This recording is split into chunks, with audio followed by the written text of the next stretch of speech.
How do you go about defining and managing these processes in a reproducible manner? Yeah, that's a big question. There are companies, huge companies that really make their bread and butter just by trying to address this question, and some of them do it better than others. I think in the lab, the most basic comparison here is a lab notebook, right? You have a paper notebook and you write down all of your variables, all of the things that you're considering. As much of the observation as you see is relevant to your experiment at that point. Then when you get into kind of more advanced labs, you have things like LIMS, Laboratory Information Management Systems, or ELNs, Electronic Lab Notebooks. There is well over hundreds, if not thousands, of companies that are creating these ELNs and these electronic lab notebooks to address this very question. How do you manage your processes so that it's transparent across your organization, so that your experiments and your protocols are repeatable, so that you're not running the same time trial over and over again?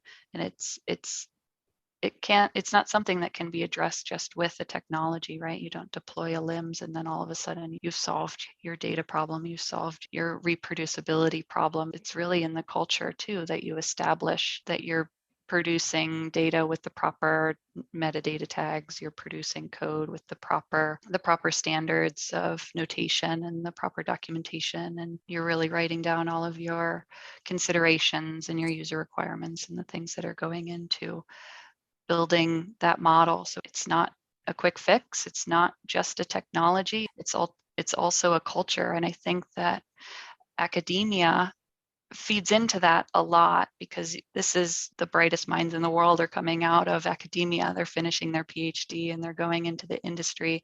And in academia, at least when I worked in academia, the standard for collecting and documenting the data and the research protocols was so much lower than when you get into industry and you have all of these standards that you have to follow, especially if you're thinking about using that data for a clinical trial purpose.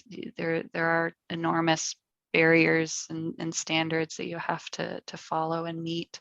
So I think it would benefit to start in academia, establishing those standards, and the professors being able to communicate that to their students and the value of good documentation to their students, because they're going to carry that throughout their careers, as opposed to getting to industry and just saying, oh my goodness, being totally overwhelmed by the documentation and then not being able to follow or really see the value of it. So it's definitely not a simple fix. It's not a technology. It's not one thing. It's a huge culmination of culture and how we're teaching our students and the technology that we're using.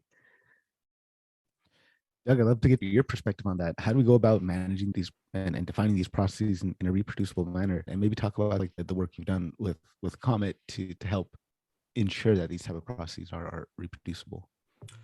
Sure. Yeah, I agree with everything that Tiffany just said, but I guess I'd also like to come at it from a bit of a devil's advocate position.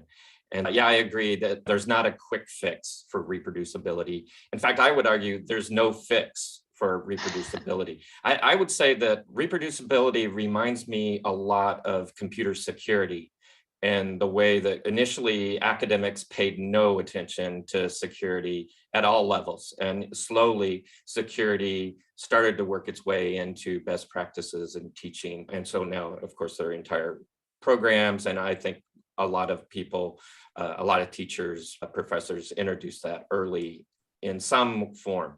And I think reproducibility is behind the curve, but it needs to also be worked into. So I agree with Tiffany on that point. But I guess to drive home this analogy with security, the only way to have a really 100% secure computer is to put it in a room, cut off all network access to it, and just make it behind a complete firewall. Don't let anyone have access to it. Of course, that is a secure computer, but it's not very useful. So I think the same thing with reproducibility. You could have a reproducible system, but that means freezing everything. All software versions have to remain the same when we keep track of all of that information when we log an experiment. But that's not realistic. That's not useful. What you want is not to ensure that the same exact experiment is going to give you the same exact answer over time, or even on your computer and my computer. What you really want it to do, I would argue, is you want to manage the irreproducibility of a system. Software does change and you have to adapt to that. So it's not necessarily just like coming up with protocols or procedures that force the system to keep working the same way that it has in the past.